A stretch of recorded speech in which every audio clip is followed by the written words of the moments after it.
पढ़ने से पहले प्यार से अपनी आंखें बंद करे, मुस्कुराए। अपनी इस मुस्कुराहट के लिए कृतज्ञता के भाव को महसूस करे। प्यार से अपनी आंखें खोले और पढ़ने का आनंद ले। गांव के स्कूल में पढ़ने वाली छुटकी आज बहुत खुश थी। उसका दाखिला शहर की एक अच्छी स्कूल में क्लास 6 में हो गया था। आज स्कूल का पहला दिन था और वह समय से पहले ही तैयार होकर बस का इंतजार कर रही थी। बस आई और छुटकी बड़े उत्साह के साथ उसमें सवार हो गई। करीब 1 घंटे बाद जब बस स्कूल पहुंची तो सारे बच्चे उतरकर अपनी अपनी क्लास में जाने लगे। छुटकी भी बच्चों से पूछते हुए अपनी क्लास में पहुंची। क्लास के बच्चे गांव से आई इस लड़की को देखकर उसका मजाक उड़ाने लगे। शांत हो जाओ, टीचर बोली। चुप हो जाइए आप सब। ये छुटकी है और आज से यह आपके साथ ही पढ़ेगी। उसके बाद टीचर ने बच्चों को सरप्राइज टेस्ट के लिए तैयार होने को कह दिया। चलिए अपनी अपनी कॉपी निकालिए और जल्दी से दुनिया के साथ आश्चर्य लिख डालिए, टीचर ने निर्देश दिया। सभी बच्चे जल्दी जल्दी उत्तर लिखने लगे। छुटकी भी धीरे धीरे अपना उत्तर लिखने लगी।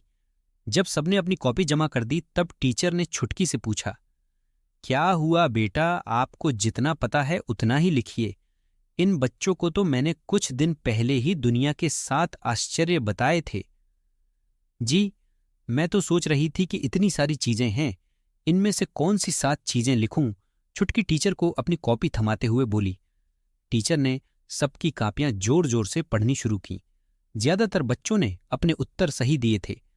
Taj Mahal, Chichen Itza, Christ the Redeemer की प्रतिमा कोलोसियम, चीन की विशाल दीवार, माचू पिच्चू। पेत्रा टीचर खुश थीं कि बच्चों को उनका पढ़ाया याद था। बच्चे भी काफी उत्साहित थे और एक दूसरे को बधाई दे रहे थे। अंत में टीचर ने छुटकी की कॉपी उठाई और उसका उत्तर भी सबके सामने पढ़ना शुरू किया।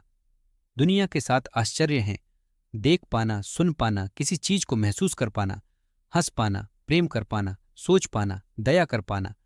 छुटकी के उत्तर सुन पूरी क्लास में सन्नाटा छा गया। टीचर भी अवाक खड्डी थी। आज गांव से आई एक बच्ची ने उन सभी को कुदरत के दिए उन अनमोल तोहफों का आभास करा दिया था जिनकी तरफ उन्होंने कभी ध्यान ही नहीं दिया था।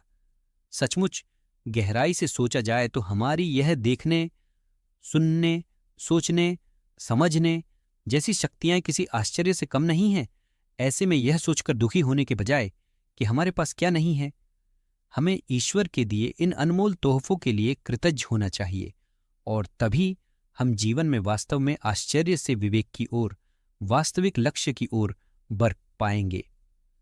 वो चीजें जिनसे हमें हर समय शिकायत रहती हैं, वे हमारे आंतरिक स्वभाव को बदल देती हैं। हमारे पास जो कुछ भी है उसके लिए आभारी रहना एक अलग ही स्तर का निर्माण करता है।